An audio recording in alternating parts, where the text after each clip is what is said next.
பண்ணி சேர்ந்து பீச்சுக்கு போயிட்டு சினிமாவுக்கு போயிட்டு வந்தா நாத்தனை சந்தோஷமா படுவாங்க, படமாட்டாளாம். அதனால வேதமே அவளுக்கு பேர் கொடுத்துட்டு நல்லதுதானே. இப்படி ஒரு சூழ்நிலையில இந்த பொண்ணு போய் இருக்க போறது அப்படின்னா எதால இருக்க முடியும்? சரி பண்ண முடியும், வேதத்தால மட்டும்தான் சரி பண்ண முடியும் அப்படின்லாம் சொல்றான். பால் கறக்கட்டும் எல்லாம் பண்ணட்டும். அவன் சொல்றான், இனிமே உன் ஆயுசுல ஒரு நாள் கூட நீ தலை விரிச்சுன்னு அழாத இருக்க கடவுது அப்படின்னு. ஏன் இப்படி சொல்றாங்க அப்படின்னா என்ன, நான் தீர்க்காயுசா இருக்கணும்னு அர்த்தம்.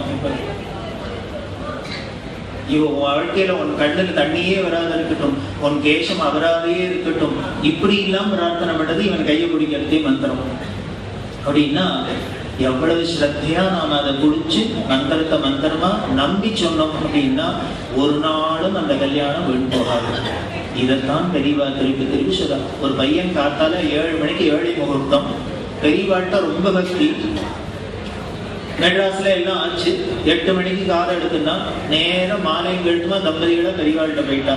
பெரியவாள்கிட்ட ஆசீர்வாதம் வாங்கணும்னு கூட இருக்க குழந்தை வந்திருக்கான், கல்யாணமாகி தம்பதிகளா வந்திருக்கான் அப்படின்னு பெரியவாள்கிட்ட சொன்னோன்னு திரும்பினுட்டா. அந்த பக்கம் திரும்பினுட்டா. வந்த வாளுக்கு ஒரு மாதிரி இருக்கும், நம்ம மெனக்கெட்டு முகூர்த்த வேலையை முடிஞ்சு மாலையை கேட்டும் வந்தா குழந்தை கல்யாணம் பண்ணிருக்கா ஆசீர்வாதம் பண்ண மாட்டாரோ, திரும்பினுட்டார்.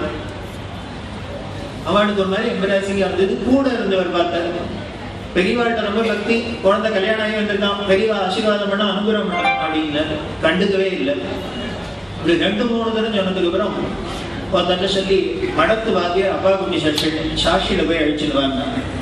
அவர் வந்தா பெரியவா சொல்ற அந்த சாஸ்திரிட்ட இப்போ இந்த பையனை காமிக்கிறான். பையனை காமிச்சு, இந்த குழந்தை என்கிட்ட ரொம்ப பக்தி பிரியம், இப்பதான் முகூர்த்தம் ஆகியிருக்கு, இன்னைக்குதான் கல்யாணம் ஆகி, கல்யாணம் ஆனோன்னு ஆட்சி போச்சுன்னு அவசரமா ஓடி வந்திருக்கான், என்கிட்ட ஆசீர்வாதம் வாங்கிக்கணும்னு.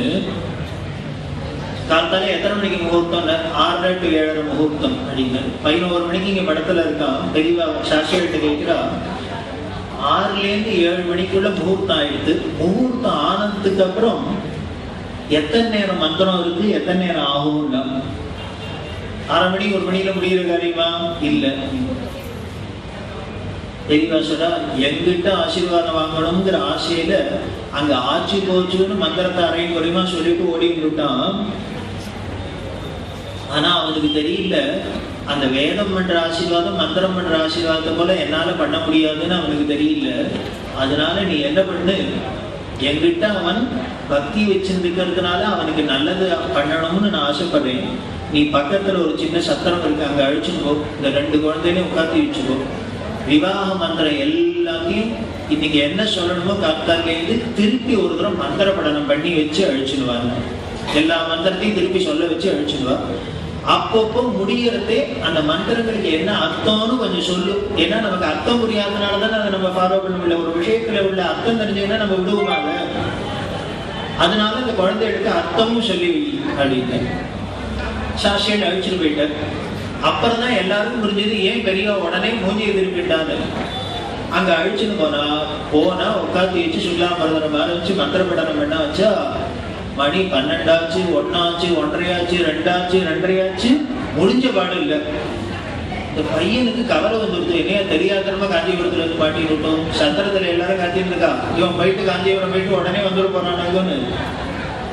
மணி 1 ஆச்சு 2 ஆச்சு, இவர் விடுற பாடா இல்ல. ஒரு வழியா எல்லாம் முடிஞ்சது. 3 மணிக்கு வந்தா அழிச்சுது. பெரியவா சொன்னா மந்திரப்படனம் பண்ணி இங்க அழிச்சுடுவாங்க. 3 மணிக்கு வந்தா மடமே வெறிச்சோடிக்கு பெரியவா மட்டும் உட்கார்ந்து இருக்கா காத்துட்டு. ஏன்னா இந்த குழந்தைகள் வரும்னு, சாப்பாடுல குழந்தைகள் வரும்னு உட்காந்துருக்கா. அழிச்சுன்னு வந்தா 2 பேரும் நமஸ்காரம் பண்ணினா. அப்போன்னு பார்த்து ஏகாம்பரேஸ்வரர் கோயிலேருந்து பிரசாதம் வந்திருந்தது பெரியவாளுக்கு. அந்த பிரசாதத்துல எப்பொழுதும் 1 மாலை வரும், இன்னைக்கு 2 மாலையோட பிரசாதம் வந்திருக்கு. பெரியவா உடனே என்னன்னா இந்த 2 மாலையும் எடுத்து அந்த பையன் கையில கொடுத்தா, நீ அவளுக்கு போடு, அவன் உனக்கு போடட்டும், என் எதிர்க்க மாலையை மாத்திக்கோன்னா 2 பேரும் மாலையை மாத்திக்கிட்டா. இந்த பிரசாதத்தை எடுத்து கொடுத்தா, இதுக்கு மேல எனக்கு ஆசீர்வாதம் பண்ண சக்தி இல்லப்பா, இந்த அழுத்து. அந்த பையன் கதறினா அழுதான். இவ வரணுங்கிறதுக்கா பெரியவா பிட்சம்னாக உட்காந்துருக்கா. வேண்டாம். அப்போ பெரியவா அந்த பையன் சொல்ல, நீ எங்கிட்ட இருக்கிற பிரியத்துல கல்யாண மந்திரத்தெல்லாம் சரியா சொல்லாத ஆச்சு போச்சுன்னு பண்ணிட்டு வந்துட்ட. ஒன்னே ஒன்று தெரிஞ்சுக்கோ, இதுவே மந்திரத்தை சொல்லி அது பண்ற வேதம் பண்ற ஆசீர்வாதத்தை விட வேற ஒருத்தராலையும் பண்ண முடியாது. அது கொடுக்கறத போல வேற யாராலையும் கொடுக்க முடியாது. அதனால அதுல நம்பிக்கை வச்சுக்கோங்க. என்கிட்ட பிரியம் இருக்கு, என்கிட்ட பக்தி இருக்குதுன்னா அதுக்கு என்ன அடையாளம்னு, உனக்கு வேதத்துல நம்பிக்கை வரணும், நல்லதுல ஸ்ரத்த வரணும், கூடுமான மட்டும் பிராக்டிஸ் பண்ணணும். அதுதான்ப்பா பக்திக்கு அடையாளம். க்ஷேமமாகும் அப்படின்னா 2 கையும் தூக்கினா அனுகிரகம் பண்ணினா, அப்ப சொன்னா 16 வெத்து பெருவாழ் வாழ்வோம். அதுதான் தெரியவா. இதுக்குத்தான் ஒரு ஆச்சாரியன் வேண்டும். ஒரு குரு எதுக்கு வேண்டிருக்கு அப்படின்னா, நாம எதையோ நினைச்சுட்டு இருக்கோம், இதுதான் நல்லது, அதுதான் நமக்கு பிடிச்சதுதான் நல்லதுன்னு நினைச்சுட்டு இருக்கோம். ஆனால் எது நமக்கு நல்லதை செய்யும், ஹிதமானதுன்னு சொல்றதுக்கு கண்ணை திறக்கிறதுக்கு தான் குரு. அதனாலதான் அவருக்கு தேசிகன்னு வழிகாட்டி அப்படின்னு பேர், வழியை காமிச்சு கொடுக்கிறோம். அப்படி அந்த விவாகம் அப்படிங்கிறது, விவாக மந்திரம்ங்கிறது இந்த சனாதன இந்து மதத்துல தான் இவ்வளவு இதுக்கு பெருமையை வழிய வேற எங்கேயும் இப்படி இருக்கிறதா தெரியல. காரணம் அதுதான் ரிஷிகளோட பரம்பரையில வந்ததோட பெருமை இருக்கு. அப்படிங்கிற விரிவா தண்டையார்பேட்டைங்கிற இடத்துல இருந்தா பரணி மணி அப்படின்னு ஒரு பக்தர், அவர் வாசல்ல நின்றுட்டு ஒரு பாட்டி ஒரு குழந்தைய அழிச்சுன்னு வர, ஒரு பேத்தி, இந்த பேத்தியை அழிச்சுன்னு வர. அந்த மாதிரி இவர் வாசல்ல நின்று வெட்டு கேட்டா, இந்தப்பா இந்த சங்கராச்சாரியர் இங்கதானே இருக்கார் அப்படின்னா. ஆமா உள்ளதான் இருக்கார் அப்படின்னு. உடனே அவர்கிட்ட கேட்டா, இவருப்பா நான் ரொம்ப ஏழை, ஏதோ நான் இடத்துல சமையல் போய் நான் ஜீவனம் பண்ணிட்டு இருக்கேன். இவன் என் பேத்தி, இவன் அப்பம் பொறுப்பு இல்லாத இருக்கான். இந்த குழந்தைக்கு கல்யாண வயசு வந்துட்டு இதான கரையேற்றணும், எனக்கு எப்படி கல்யாணம் பண்றதுன்னு தெரியல. அப்புறம் தான் யாரோ சொன்னா, பெரியவாள்கிட்ட வந்து கேட்டீங்கன்னா ஒரு புடவை திருமங்கலே எல்லாம் கொடுத்து இது மாதிரி ஒத்தாசம் பண்ணுவான்னு சொன்னா, அதுக்காக வந்திருக்கேன். நான் போய் கேட்டா அந்த குழந்தைக்கு கல்யாணம் பெரியவா ஹெல்ப் பண்ணுவாடான்னு. அவர் சொன்னார், பெரியவா உங்களுக்கு எனக்குன்னு இல்லை, இங்க ரெக்கமெண்டேஷனே வேண்டாம், யாரா இருந்தாலும் பண்ணுவா, ஜெனுவினா இருந்தா உள்ள போய் கேளுங்க, பெரியவா உட்காந்துதான் இருக்கா அப்படின்னு. பெரியவா உள்ளுக்குள்ள கூடத்துல உட்காந்து தரிசனம் கொடுத்துருக்கா. இந்த பாட்டி போனா நமஸ்காரம் பண்ணினா, விஷயத்தெல்லாம் சொன்னா, இவளுக்கு கல்யாணம் ஆகணும், பெரியவா தான் அனுகிரகம் பண்ணணும், என்கிட்ட ஒண்ணுமே இல்லை, என்னாலும் ஒத்தாசம் பண்ணணும் அப்படின்னு. உடனே பெரியவா கூட இருந்தவர்கிட்ட அப்படின்னா இப்படி கையை காமிச்சா, அவர் உள்ள போன பெரிய மட்டை தேங்காய் எடுத்துன்னு வந்தார். கல்யாணம்னாலே பெரியவா உடனே பூர்ண பலம் அதான் கொடுப்பா. அதாவது மட்டையோட தேங்காய் கொடுத்தா அது ரொம்ப சகுனம், பூர்ண பலம்னு பேரு. அப்புறம் ஏதோ ஜாடையை காமிச்சா, ஒரு பவுன் காசு, இதனோண்டு காசு, அது 1/2 கிராம் கூட இருக்காது, ஒரு பவுன் காசு கொண்டு வந்தார். உடனே பெரியவா என்ன, அந்த காசை வாங்கிட்டா, இந்த தேங்காய் மேல அந்த பவுன் காசை வச்சா, இந்த குங்குமத்தை அள்ளி போட்டா, போட்டுட்டு அந்த பாட்டிகிட்ட சொல்லி, எடுத்துக்கோ, எடுத்துட்டு இந்த குழந்தைக்கு கல்யாணம் பண்ணி க்ஷேமமாகும் அப்படின்னா. இந்த பாட்டிக்கு ஷாக்கா இருந்தது. என்னன்னா, ஏதோ இவர் பெரிசா ஒத்தாசம் பண்ணா, பெரிய திருமங்கல்யம் போறப்பட எல்லாம் கொடுக்க போறாருன்னா, தேங்காய் ஒண்ணுதான் பெருசா இருக்க வழி, அதுல பவுன் எங்க இருக்குன்னே தெரியல. இது வேற சொல்ற, நன்னா இதை வச்சு நன்னா பிரமாதமா கல்யாணம் பண்ணுன்னு வேற சொல்ற. அந்த பாட்டிக்கு ஒரு மாதிரி வருத்தமா எடுத்து, ஏமாத்தமா எடுத்து, என்ன பண்றதுன்னு தெரியல. கூட தோசை பாட்டி நானும் பின்னால நாள்லாம் காத்துட்டு இருக்காங்க. உடனே வாங்கிட்டு வெளியில வந்தா இவ யார்கிட்ட சொல்லி புலம்பலான்னு பார்த்தா, இந்த பரணி மணி மாட்டின்னு விட்டார். அவர் வந்தாரு, பாட்டி சொன்னேடா பெரியவா கொடுத்தாடா அப்படின்னு. கொடுத்தா பாரு பெரியவா. எல்லாரும் ஆஹா ஊன்னு சொன்னா என்னமோ கொடுக்குறாங்கன்னு நினைச்சுட்டா, கடைசியில இத்தனை மாதிரி தேங்காய் தான் பெருசா இருக்கு, அதுல பவுன் எங்க இருக்குன்னு தெரியல, இதனோடு கொடுத்துட்டு இதை வச்சு என்னத்தை கல்யாணம் பண்றது? இந்த பரணி மணிக்கு ஒரு மாதிரி ஆயிடுது. ஏன் பெரியவா இப்படி பண்ணா? ஒரு அழகா திருமங்கலையோ கூறப்படலாம் கொடுத்துட்டு விடாதோ? அவருக்கு என்ன சொல்றதுன்னு தெரியல. அதனால அவர் சமாளிச்சார். பாட்டி பெரியவாகையான கொடுத்துருக்காங்க, அவரே படாதீங்க, ஜாம் ஜாம் நடக்கும் அப்படின்னு அவர் வேற பாடினார். அந்த பாட்டி கோந்து, போறண்டாப்பா, அவர் கொடுத்ததை வச்சு நீ வேற கூட அப்படின்னு கத்தினா, என்ன பண்ணதுல போயிட்டா. ஒரு சனிக்கிழமை இது ஆயிடுது. அடுத்த சனிக்கிழமை அதே மாதிரி பரணிமணி வாசல் நின்றுருக்க. இந்த பாட்டி வந்தா, திரும்பி வந்தவோ இப்ப சும்மா வரல, 4 ஆம்பளை அழிச்சுன்னு வேற வரா. வரத்தையே எங்க சுவாமிகள் எங்கன்னு பரம்பரைன்னு வந்தா. இதை பார்த்தாரோலே பரணிமணிக்கு பயம் வந்துருக்கு. ஏன்னா போன வாரமே சண்டைக்கு வந்தா இந்த வாரம் நான் ஆடை வேற அழிச்சுன்னு ஒரு அடியாடா என்னன்னு தெரியாது. அவன் நைஸா ஒதுங்கிட்டார், உள்ள போயிட்டார். ஆனா என்னவோ ஏதோ இப்ப நடக்க போகுதுன்னு மட்டும் த்ரில்லா இருக்கு, என்னன்னு பார்க்கணும்னு ஒளிஞ்சிருந்து பார்த்தா அதே கூடத்துல பெரியவா உட்கார்ந்து இருக்கா. திரு திரு திருன்னு வந்தா. வந்தவோ எல்லாரும் நமஸ்காரம் பண்ணுவோடப்பா அப்படின்னா எல்லாரும் நமஸ்காரம் பண்ணா. அந்த பழத்தெல்லாம் வையின்னா பழம் புஷ்பம் எல்லாம் இந்த வாரம் நிறைய வாங்கிட்டு எல்லாத்தையும் வச்சா நமஸ்காரம் பண்ண. அந்த பாட்டி கன்னத்துல போட்டு பெரியவாழ்கிட்ட அழுதான். அது தெய்வம், அது பேசுற தெய்வம் தெரியாத நான் கோச்சுட்டேன், தெரியாத நினைச்சு பண்ணிவிட்டேன், மன்னிச்சுக்கணும்னு அழுதா. ஒருத்தருக்கும் ஒண்ணும் புரியல. என்ன அது போன வாரம் கோச்சுன்னு போனா இந்த வாரம் என்ன பிரமாதமா ஸ்தோத்திரம் பண்றான். அவ பண்ணின அனுகிரகத்தை என்னன்னு சொல்லுவேன். அவ கையால பிரசாதம் வாங்கினது, என் குழந்தைக்கு இப்படி ஒரு வாழ்க்கை வரும்னு நான் நினைச்சே பார்க்கல அப்படி இப்படின்னு ஒரே புலம்பல். உடனே கூட இருக்கிறவட்ட சொன்னா, சொல்லுடாப்பா எல்லாத்தையும் சொல்லு, அவள்கிட்ட சொல்லு, அவளாலதான் எல்லாம் நடக்கிறது அப்படின்னா. என்ன ஆயிடுது அப்படின்னா, முதல் வாரம் வந்து பேத்தி கல்யாணம்னு கேட்டா பெரியவா பவுன் காசை கொடுத்து தேங்காயை கொடுத்து அனுப்பிச்சுட்டா இல்லையா. இவ வீட்டுக்கு போயிருக்கா, மனசு வருத்தத்தோடனா போயிருக்கா. இப்படி இதை வச்சுன்னு என்ன பண்றதுன்னு போனா 2 நாள்ல இவன் உறவுகாரர் வந்து சிங்கப்பூர்ல இருந்தவர். அவருக்கு ஒரு புள்ள, இந்த புள்ளைக்கு நல்ல இவருக்கு உறவு. அவர் உடனே என்ன பண்ணினார், நம்ம உறவுகார போன குழந்தையாவும் இருக்கு, இதுக்கு கல்யாணம் பண்ணா அவளுக்கும் பாவம் ஒரு சௌரியமா இருக்கும், நமக்கும் நல்ல குழந்தை தான் வேணும் அப்படிங்கிறதுனால அவர் வீட்டை தேடிட்டு தட்டையார்பேட்டைக்கு வந்து இந்த பாட்டிகிட்ட கேட்டிருக்காரு. இந்த மாதிரி என் பிள்ளைக்கு கல்யாணம் பண்ணணும், உன் பேத்தி இருக்குன்னு சொன்னா, உனக்கு சம்மதமா உன் பேத்தியை என் பிள்ளைக்கு கொடுக்குறியா. இந்த பாட்டிக்கு ஷாக்கா இருந்தது. அவ சொன்னா, வாஸ்தவம் தான், ஆனா நீ எங்கேயோ வசனத்துல இருக்க, நான் எங்கேயோ வீடு இருக்கேன், இதுக்கு அவனுக்கு சம்பந்தம் சரிப்பட்டு வராதுப்பாங்க. உடனே அவர் கேட்டார், நான் சரிப்பட்டு வருமா வராதுன்னு நான் தான் சொல்லணும். நான் தேடின்னு தானே வந்திருக்கேன், உன்னோட ஸ்டேட்டஸ் என்னன்னு எனக்கு தெரியும், நான் தேடின்னு தான் வந்திருக்கேன். எனக்கு காசு பணத்தை பத்தி இங்க முக்கியம் இல்லை, எனக்கு நல்ல குழந்தையா வீட்டுக்கு வரணும், அதுதான் எனக்கு முக்கியம். எதேச்சியா யாரோ சொன்னா உன் பேத்தி இருக்கான்னு, சரி நம்ம பண்றத நம்ம உறவுகாரால பண்ணிட்டா உனக்கும் ஒரு சௌரியமா இருக்கட்டுமேங்கிறதுக்காக வந்தேன் அப்படின்னா. பாட்டி சொன்னா, நீ கேட்ட ஆசையா தான் இருக்கு, என் பேத்திக்கு இப்படி ஒரு வாழ்க்கை வரும்னு நான் கனவுல கூட நினைக்கல, பண்ணிட்டா நன்னா தான் இருக்கும், ஆனா யோஜனை பண்ணிக்கோ, எனக்கு உனக்கும் ஒத்து வருமானு பாருங்க. அவர் சொன்னார், ஒத்து வருமா ஒத்து வராதான் இல்லை, ஒத்து வந்ததுனால நான் வந்திருக்கேன், உனக்கு செய்யறதுக்கு என்கிட்ட ஒண்ணுமே இல்லையே, உன்னை கேட்டேன் நான் செய்யின்னு. இவ்வாறு கல்யாணம் முழுக்கன்னு நான் பண்றேன், உனக்கு ஏதாவது வேணும்னா பண்ணிட்டு போறேன்னு. கட்டின புடவையோட குழந்தைய அனுப்பு, நான் கல்யாணத்தை நான் பார்த்துக்கிறேன், கல்யாணத்தையும் பண்ணிட்டு உன் பேத்தி ஆயிடுச்சுன்னு உனக்கு வேணா ஏதாவது வாங்கி கொடுத்துட்டு போறேன், போயிட்டு வாங்க.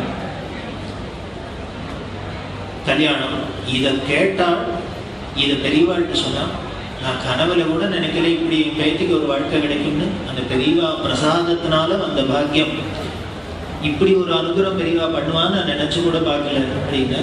அதனால அந்த குழந்தைக்கு பெரியவா அனுகிரகத்துல நல்ல இடத்துல வாக்கப்பட போறது, பெரியவா அனுகிரகம் பண்ணணும் அப்படின்னு. பெரியவா இப்ப என்ன பண்ணாங்க, சிரிச்சுன்னு திருப்பி அதே பிரசாதம். இத பார்த்து இந்த மறைஞ்சு பரணிமணி அவருக்கு அது என்ன, அது கிளைமாக்ஸ் இப்படி ஆயிடுது. உடனே பிரசாதம் வாங்கிட்டு திரும்பி வந்தவ பாட்டி போகாத, அங்கே எங்க அந்த பையன் இதோ தவிக்கிறா. இது இப்படி ஆனோட இப்ப தைரியமா பரணிமணி வந்தோட, படாப்பா ஒன்னதான் பார்க்கணும், காத்துன்னேன், உன் வாய்க்கு தான் சக்கரை பண்ணும், நீ அன்னைக்கே சொன்ன கோச்சுக்காதீங்க பாட்டி, பெரியவா பிரசாதம் கொடுத்துருக்கா நன்னாதான் நடக்கும்னு, உன் வாய் தான் பறிச்சது, என் பேத்துக்கு இப்படி ஆயிடுத்து பாரு, அவளை என்னன்னு சொல்லுன்னு உருகினார். இப்பதான் பரணிமணிக்கு புரிஞ்சது. எல்லாருக்கும் இல்லைன்னு கேட்டாக்க திருமகனியை கொடுத்து பெரியவா கொடுக்குறவா, இப்ப மட்டும் ஏன் துண்டு பவுன் காசை வச்சான்னு இப்பதான் ரகசியம் புரிஞ்சது. ஏன், அதான் சிங்கப்பூர்ல இருந்து அனுப்பிச்சிருக்கேனே, அப்புறம் இங்க மடத்துல இருந்து வேற அனாவசியமா எதுக்கு பவுனை வேஸ்ட் பண்ணோம். அதுதான் படி இழக்கிறதுனா பகவான் படி இழக்க என்னன்னா, அவருக்கு தெரியும் நமக்கு எவ்வளவு வேணும், எப்ப வேணும், என்ன வேணும், என்னைக்கு வேணும்ங்கிறது அவருக்கு தெரியும். அதை அளந்து தான் கொடுப்பேன். புண்ணியா புண்ணிய பலப்பிரதாயே நமஹா. லலிதா சஹஸ்ரநாமம் சொல்றதை அம்பாள் என்ன பண்றா அப்படின்னா, நம்மளோட பண்ணின நம்ம பேங்க்ல இன்ட்ரெஸ்ட் வருது அப்படின்னா போட்ட டெபாசிட்டுக்கு ஏத்தாப்புல தானே இன்ட்ரெஸ்ட் வரும். அதை போல நாம பண்ணின புண்ணியத்துக்கு ஏத்தாப்புல தான் நமக்கு இங்க கிடைக்குமே ஒழிய, நாம அதை பார்த்துட்டு இதை பார்த்துட்டு அவளுக்கு கிடைச்சதே எனக்கு வேணுமே, எனக்கு கிடைச்சதே அவளுக்கு ஆசைப்பட்டு பிரயோஜனம் இல்லை. நமக்கு என்ன வேணுமோ அது தானே வந்துடும். நான் பேங்க்ல டெபாசிட் பண்ணிட்டேன்னா நான் போய் கேட்கலன்னா கூட இன்ட்ரெஸ்ட் வரண்டு தானே வீட்டுக்கு வர போறது. அதை போலதான் இந்த ஈஸ்வரன் என்ன பண்றாங்க, நமக்கு என்னென்ன வேணுமோ எப்ப வேணுமோ பார்த்து பார்த்து பார்த்து கொடுக்கலாம். அந்த பெரியவா சன்னதிக்கு போனோம் அப்படின்னா அங்க போய் இல்லைன்னு திரும்பி வந்தவா ஏமாந்தவ ஒத்தரும் கிடையாது. ஏன் அப்படின்னு, அது கருணையே மலையா இருக்கிறதுனால, அன்பே சிவமா இருக்கிறதுனால, அதால எல்லாருக்கும் அருள் தான் செய்ய தெரியுமே வழிய வேற ஒன்றும் தெரியாது. அப்படி இருக்கிற கருணாமூர்த்தியான பெரியவா ஒவ்வொரு ஜீவராசிகளுக்கும் ஒவ்வொருத்தருக்கும் வேணுங்கிறத பார்த்து பார்த்து அனுகிரகம் பண்றார். அந்த கருணாமூர்த்தி இந்த குழந்தைகளுக்கு அனுகிரகம் பண்ணட்டும் அப்படின்னு நாம எல்லாரும் பிரார்த்தனை பண்ணுவோம். இந்த குழந்தைகளோட குடும்பத்தை பத்தி சொல்லணும். இந்த பொண்ணோட தாத்தா இந்திரபவன் நாராயணையர் அப்படின்னு உங்க எல்லாருக்கும் தெரிஞ்சிருக்கும். பெரியவாளுக்கு அப்படி கைங்கரியம் பண்ணியிருக்காருன்னு இல்லை, பண்ணிட்டு இருக்க. அவர் பிக்ஷாவந்தனம் பண்ணுவார். அப்படி ஒரு பிக்ஷாவந்தனம் நடக்கும் பெரியவாளுக்கு. ஒரு நாளைக்கு மேனால இந்த பூவாலேயே பெரிய கோபுரம் மாதிரி கட்டி அலங்காரம் பண்ணியிருக்கார். பெரியவா சொல்ற, ராஜராஜ சோழன் கோவில் கட்டினாப்புல எனக்கு இவரெல்லாம் கோவில் கட்டியிருக்கார், பூவால கோவில் கட்டியிருக்கார் அப்படின்னு. அப்படின்னா பிக்ஷாவந்தனம் பண்ணி இன்று வரைக்கும் இப்படி கைக்கிரம் பண்ணி இருக்கிற குடும்பம் தான் பொண்ணோட குடும்பம். இந்த பிள்ளையோட குடும்பம் ஸ்ருதிசாகர். அந்த குடும்பத்தை பார்த்தேன்னா இந்த காலகட்டத்தில் இப்படி ஒரு குழந்தையா, இவ்வளவு ஒரு வைதிக ஸ்ரத்தையா, இப்படி ஒரு மல்லவாசல் சாட்சியல் இந்த நேரம் அதுதான் பேசிவிட்டாரு. என்ன இந்த பையன் இந்த ஜானவாசம் இதுல கூட ஒரு பேண்ட் ஷர்ட்டை போட்டுக்க மாட்டான், இப்படி ஒரு வேஷ்டியை கட்டிகிட்டே ஒரு பையன் இருக்கானே, ஆச்சரியமா இருக்கேன்னு சேஷகோபாலன் சார் சொன்ன. ஸ்ருதிசாகர் ஹூப்ளி ராமசுவாமியர் அப்படின்னு ஒரு பெரிய ரயில்வேல ஆபீஸரா இருக்கார். அவர் வந்திருக்க, அவரோட புள்ள வந்திருக்கா, அவ அப்பாவை அழிச்சுன்னு வந்திருக்க. இந்த புள்ளைக்கு புள்ள பிறந்திருக்கு, இந்த ராமசாமியருக்கு பேரம் பிறந்திருக்கு. 4 ஜெனரேஷன் சேர்ந்தாப்புல வந்திருக்கா ஒரே நாளைக்கு. இந்த குழந்தைய கொண்டு, பிறந்த குழந்தை பெரியவாளுக்கு முன்னால போட்டா இன்ட்ரோடியூஸ் பண்ணி விடுற. கூட இருந்தவர் என்ன பண்ணின, முதல்ல குழந்தைய அழிச்சுன்னு வந்திருக்கா அப்படின்னு, இந்த பிறந்திருக்கு குழந்தை அப்படின்னு இந்த குழந்தைய சொன்னார். குழந்தைய அழிச்சுன்னு அப்பா அம்மா வந்திருக்கா அப்படின்னார். அப்புறம் அவ அப்பா வந்திருக்க, ராமசாமியர் வந்திருக்க, அவ அப்பா நாராயணசாமி வந்திருக்கார். பெரியவா பார்த்தா சிரிச்சுட்டு உடனே இந்த ஹூப்ளி ராமசாமிகிட்ட கேட்கிறா, இந்த ஜெனரேஷன் கேப்னா என்ன அப்படின்னா. அவருக்கு திடீர்னு புரியல. நாம ஏதோ தரிசனத்தை வந்திருக்கோம்னா அப்படியா க்ஷேமம் அப்படின்னு எதனா ஆசீர்வாதம் பண்ணக்கூடாதோ, திடீர்னு என்ன இப்போ சந்தேகம் இருக்கு ஜெனரேஷன் கேப் அப்படின்னு. அவர் உடனே படிச்ச MBA படிச்சதெல்லாம் வச்சுட்டு வாட் இஸ் ஜெனரேஷன் கேப் ஆரம்பிச்சுட்டார். பெரியவா பேசாத கேட்டுந்தா. அவர் ஏதோ தெரிஞ்சதை சொன்னதுக்கு அப்புறம் பெரியவா சொல்றா, நீ ஜெனரேஷன் கேப்னா அப்படின்னு சொல்றிய, நான் என்ன திரும்ப நினைச்சிட்டு இருக்கேன் ஜெனரேஷன் கேப்னா. எங்க காலத்துலாம் யாராத்துக்கானும் போனா சோ அண்ட் சோ பேரம் வந்திருக்கான், இன்னாரோட புள்ள வந்திருக்கான்னு தான் இன்ட்ரோடியூஸ் பண்ற வழக்கம். இப்போ இவன் இன்ட்ரோடியூஸ் பண்றது பத்தியோ தலகீழ சொல்றான். நேற்றுக்கு பிறந்த குழந்தைய சொல்லி அதோட அப்பா வந்திருக்கா, அதோட தாத்தா வந்திருக்கா, கொள்ளு தாத்தா வந்திருக்கா, இப்படியா இன்ட்ரோடியூஸ் பண்ணுவா அவரை. மேலேந்து கீழே வருமா, கீழேந்து மேல போகுமா அப்படின்னு. தலைமுறையினாலே என்ன, மேல இருக்கிறது தானே தலை, கீழே இருந்தா தலையாது, வால்முறைன்னா. அதனால தலைமுறைன்னு மேலேந்து தான் சொல்ற வழக்கம் இன்ட்ரோடியூஸ் பண்றது. இப்ப எல்லாரும் இன்ட்ரோடக்ஷனே சோ அண்ட் சோக்குள்ள வந்திருக்கு, அப்பா வந்திருக்கேன், தாத்தா வந்திருக்கேன், இப்படிதான் சொல்றாப்புல. ஏன் என்ன பண்றது, அப்பா அம்மாவை விட தாத்தா பாட்டியை விட பேரன்னா ஃபேமஸ் ஆயிருக்கான். தெளிவா ராகத்துக்கு சொல்லுவாங்க. அறிவுப்படி ராமானுஜய்கிட்ட கேட்கிறாங்க, காம்போதியை பத்தி பேசுறது ஹரிகாம்போதி ஜன்யம் தானே அப்படின்ட்டு. அப்ப சொல்றா, அது பத்தியோ ஹரிகாம்போதியை விட காம்போதி தான் ஃபேமஸா இருக்கு. எப்படின்னா அப்பாவை விட புள்ள ஃபேமஸா இருக்கிறா. இதுக்கு பேர் தான் ஜெனரேஷன் கேப்னு நான் நினைச்சிருக்கேன். அப்புறம் தான் அவருக்கு புரிஞ்சது இதுக்காக இவர் இப்படி தப்பா இன்ட்ரோடியூஸ் பண்ணாருங்கிறதுக்காக தான் இந்த ஜெனரேஷன் கேப்பாரு. இதுதானே நம்மளோட சம்பிரதாயமா இருக்கு. இந்த ஜெனரேஷன் கேப் ஏன் வருது? இது சேங்காரிபுர அனந்தராம தீட்சிதரோட ரிசர்ச்ல என்ன அப்படின்னா, அவர் சொல்வார், இப்படி நாமளே பாக்குறவே நம்ம வீட்டுல குழந்தைகள் இருக்கிறதுக்கும் நாம இருந்ததுக்கும் நம்ம அப்பா அம்மா இருந்ததுக்கும் எவ்வளவு பெரிய வாஸ்ட் டிஃபரன்ஸ். ஒரு ஜெனரேஷன் 2 ஜெனரேஷன் கூட தலைகீழா மாறி இருக்கு. இது எப்படி மாற முடியும்? அதே ஜீன் தானே நம்மகிட்ட இருக்கு. டிஎன்ஏ டெஸ்ட் பண்ணா அதே தானே இருக்கு, எல்லாம் அதே தானே இருக்கு. அப்படின்னா அதே குணம் தானே நம்மள்ட்டையும் ஒட்டி இருக்கணும். ஏன் ஆனா மாறி இருக்குன்னா அதுக்கு சேங்காரிபுர தீட்சிதர் சொல்லு, வேற ஒண்ணும் இல்லை. அப்போ நாம பிறந்தது எல்லாம் குழந்தைகள்லாம் வேதோக்தமா மந்திரோக்தமா பிறந்தது. கர்ப்பாதான மந்திரம் சொல்லி வைதீகமா குழந்தைகள் பிறந்ததுனால, வேத வித்தா இருந்ததுனால அந்த நெறிமுறை மாறாத அந்த தர்மம் தப்பாத நேர்மையா இருந்தது. இப்ப எல்லாம் அனிமல் அப்ஸா பிறக்கிறது, எல்லாம் காமத்தினால பிறக்கிறது. அதனால என்ன பண்ண அனிமல்ஸா தான் இருக்கும். இங்க மந்திரபலம் இல்லாத ஒரு மனுஷன உலகத்தை யாராலையும் சரி பண்ண முடியாது, எதாலையும் சரி பண்ண முடியாது. இருக்கிற தோஷங்களை அடியோட போக்கி பியூரிஃபை பண்ணணும்னா மந்திரம் ஒண்ணுனாலதான் முடியும், வேதம் ஒன்னாலதான் முடியும். என்ன அந்த வேதத்துக்கு அப்படி பெரிய பெருமை? அதுதான் வேதத்தோட பெருமை. அப்படி ஒவ்வொரு ஜனிச்ச குழந்தைகளும் ஒவ்வொரு ஜீவனும் மந்திரோக்தமா கர்ப்பாதான மந்திரபூர்வமா பிறந்ததுனால எல்லாம் மரியாதையா இருந்தது, எல்லாம் கௌரவமா இருந்தது, எல்லாம் தர்மமா இருந்தது. அது மீறினதுனால என்ன ஆயிடுதுங்க, எல்லாம் அனிமல்ஸ் மாதிரி இருக்கும். அப்படி இருக்கக்கூடாதுன்னு தான் தெரியவாங்க. அதுக்காக தான் நமக்கு இந்த விவாகம்ங்கிறத ஒரு வைதீக சடங்கா சொல்லி அதை மந்திரோக்தமா ஒரு ஆணையும் பெண்ணையும் சேர்த்து வச்சு கொஞ்சம் நினைச்சு பாருங்க, எவ்வளவு பெரிய ரிஸ்க். எங்கேயோ பிறந்த பொண்ணு, எங்கேயோ பிறந்த புள்ள, ஏதோ ஒரு குடும்பம், ஏதோ ஒரு குடும்பம். இப்போ பொன்பாக்க ஜாதகம் பார்த்ததுக்கு அப்புறம் தான் இவா யாருன்னு அவளுக்கு தெரியும், அவா யாருன்னு இவாளுக்கு தெரியும். கல்யாணத்துக்கு அப்புறம் தான் இந்த பொண்ணுக்கு அம்மையானுக்கு என்ன குணம்னு தெரியும். எனக்கு கோச்சு பண்ணா கல்யாணம் தனிக்கு தெரியுமா? ஒன்றும் தெரியாது, சிரிச்சுனே தான் இருப்பேன்.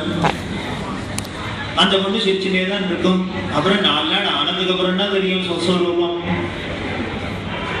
இப்படி ஒரு டிஃபரன்ஸ். இப்படி இருக்கிற இடத்துல இவா டேஸ்ட் என்ன, அவா டேஸ்ட் என்ன, இவளுக்கு திதிப்பே தான் பிடிக்கும், அவனுக்கு திதிப்பே பிடிக்காது, இவளுக்கு உரப்பை தான் பிடிக்கும், அவனுக்கு உரப்பே பிடிக்காது. இப்படி எல்லாம் இருக்க போறது. இத்தனை கான்ட்ரடிக்ஷன் இவ்வளவையும் சரி பண்ணிட்டு இவ அதை கொடுத்தனம் பண்ணி குப்பை கொட்டிதான் ஆகணும். அப்படின்னா இதை எப்படி சேர்க்கறது ரெண்டுத்தையும்? அது மனசுதான் ஒண்ணு பண்ணணும். அதுக்கு என்ன பண்ணணும்? அதுதான் மந்திரத்தோட வேலை. நாளைக்கு இந்த விவாக மந்திரத்துல எடுத்து பார்த்தேன்னா பாணி கிரகணம் பண்றதே இந்த புள்ள போய் அந்த பொண்ணோட கையை பிடிக்க போறான். பிடிக்கிறதே மந்திரங்கள் எப்படி இல்லாம இருக்குன்னு இந்த விவாக மந்திரத்தை எல்லாரும் நாம மட்டும் கேட்ட அர்த்தம் தெரிஞ்சுக்கணும். நிச்சயம் கல்லு கூட கரையும். அப்போதையும் ரிஷிகளோட பெருமை, அப்போதையும் வேதத்தோட பெருமை. இப்படி கூடவா இருக்கு, இப்படி கூடவா இருக்கு. அந்த பையன் சொன்னான், நான் உன் கையை பிடிக்கிறேன், இன்னிலேருந்து நீனும் நானும் ஆம்பளையா கொண்டாட்டின்னு மந்திரம் இல்லை, நீனும் நானும் ஃப்ரெண்ட்ஸ்ன்னு சொல்றான், சகா சொல்றான், ஃப்ரெண்ட்ஸ்ன்னு சொல்றான், நட்பு அப்படின்னு சொல்றான். இந்த நட்பு எப்படி இருக்கட்டும்? ஜிலேபி சாப்பிட்டா நன்னாதான் இருக்கு, ஆனா என்ன பண்றது, சாப்பிட சாப்பிட சுகர் ஏறி போயிடுது. இப்படி நமக்கு பிடிச்ச காரியமா இருந்தா கூட அது நமக்கு நல்லது செய்யல அப்படின்னா அதை விளக்கு அப்படின்னு சாஸ்திரம் சொல்லுது. இன்னும் சொல்ல போனா இந்த பிரியத்துக்கு ஆசைப்படாத ஹிதத்துக்கு ஆசைப்படும். ஹிதத்தை தான் விரும்பணும் அப்படின்னு சொல்லுது. ஆனா நம்மளால அதைத்தான் விரும்ப முடியாது அப்படின்னு. ஏன் அப்படின்னா நாங்கள் அழகா கல்யாணத்துக்கு வந்திருக்கோம். இப்போ எதுக்கு எங்களை ஒருத்தர் பேச விடாது, நீங்க பேசுறீங்க. நாங்க இதை கேட்கறதுல வந்தோம். எங்கெங்க ஊர்ல இருந்து வந்திருக்கோம். இப்போ எல்லாரும் ஃபேமிலியில எல்லாரும் ஒன்னா சேர்ந்து ஒருத்தருக்கு நாங்க ஏதோ எங்க வங்க பேசிட்டா பரவாயில்ல, அதை விட்டு நீங்க மயக்க முடிச்சுட்டு எங்க எல்லாரையும் கட்டி போட்டாப்புல வச்சு அப்படின்னா இதுக்கு பேர் ஹிதம். அப்ப இந்த ஹிதம் வேணுமா? இந்த ஹிதம் தான் வேணும். ஏன் அப்படின்னா மருந்து சாப்பிட்டா எந்த குழந்தைக்கு பிடிக்கும்? ஒரு குழந்தைக்கு பிடிக்காது. ஆனால் மருந்து சாப்பிட்டுதான் ஆகணும். ஏன்? மருந்து சாப்பிட்டாக்க உடம்புக்கு நல்லது பண்றது. ஸோ உனக்கு பிடிச்சிருக்கா பிடிக்கலையான்னு இந்த கொஸ்டின் இல்லை. உனக்கு எது நல்லது பண்ணுமோ அதை மட்டும் எடுத்துக்கோ. அந்த நல்லது பண்றது உனக்கு பிடிக்காத கூட இருக்கலாம், மருந்துன்னா கசப்பாக தான் இருக்கும். அது போல இப்ப ஸ்ருதி கல்யாணத்துல எதுக்காக இப்ப பெரியவாளை பத்தி தெரிஞ்சுக்கணும் பேசணும் அப்படின்னா, இந்த ஹிதத்தை சொல்றவருக்கு பேர் குருன்னு பேர். இந்த ஹிதத்தை செய்யற ஒரு விஷயத்துக்கு பேர் சாஸ்திரம்னு பேர். சாஸ்திராயச்ச சுகாயச்ச. இந்த சாஸ்திரம் எதுக்கு இருக்குன்னு நமக்கு சுகத்தை கொடுக்க நல்லது பண்றதுக்கு தான். அப்போ அந்த சாஸ்திரம் சொன்னாலே ஹிதத்தை தான் சொல்றதுனாலே முதல்ல சொல்லிட்டேன் கசப்பா தான் இருக்கும் அப்படின்னு. காலங்காத்தால் 4 மணிக்கு எழுந்துரு அப்படின்னு சொன்னா சந்தோஷமாக இருக்கும் இருக்காது. 4 மணிக்கு தலையில தண்ணி ஊத்திட்டு குடி, பச்சை தண்ணியில குடி, சந்தோஷமாக இருக்கும் இருக்காது. இப்படி சாஸ்திரம் எதை